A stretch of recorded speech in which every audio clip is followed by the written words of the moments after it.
Hello, ladies and gentlemen. This is the lecture number 2 of Code of Civil Procedure, and today we are discussing about the proper and necessary parties and the legal consequences of their misjoinder and non-joinder. तो basically उस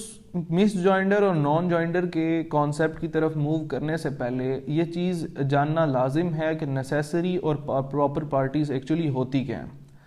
जो necessary parties हैं किसी भी suit के अंदर, necessary parties वो होंगी जिनके बिना जो कोर्ट है वो प्रॉपर डिक्री पास नहीं कर सकती और उनका किसी भी सूट के अंदर आना लाजिम है। जबकि जो प्रॉपर आपकी पार्टीज़ हैं वो होंगी जो जिनके अलावा या जिनके बगैर प्रॉपर जजमेंट या डिक्री पास की जा सकती है, लेकिन अगर वो उस सूट का हिस्सा होंगी तो वो असिस्ट कर सकती है उस पार्टिकुलर सूट की एडजुडिकेशन के लिए। तो बेसिकली नेसेसरी और प्रॉपर पार्टीज में ये फ़र्क है।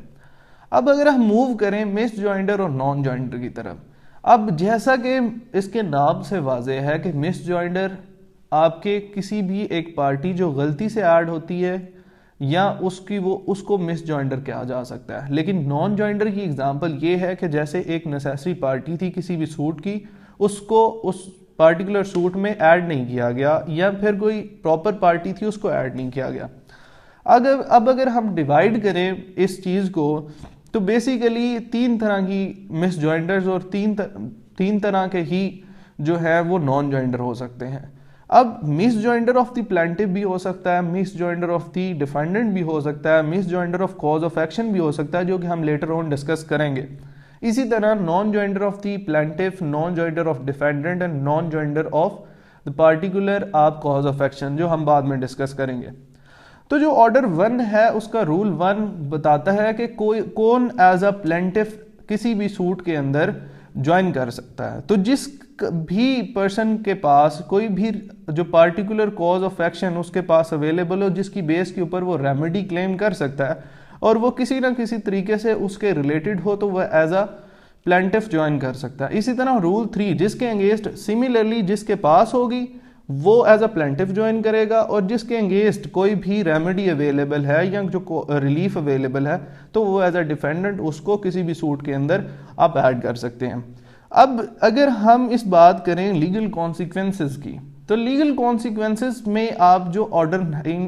1 रूल 9 कहता है कि although non joinder of the parties से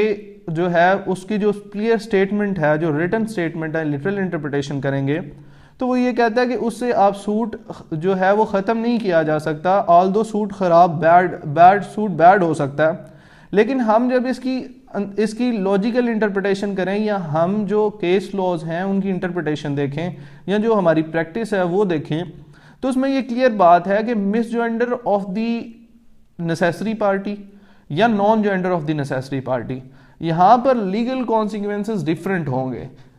जब हम कंपैरेटिवली देखें नॉन जॉइंडर या miss joinder of proper parties की वजह से। अब अगर नेसेसरी पार्टीज किसी भी सूट का हिस्सा नहीं है तो वो एक प्रॉपर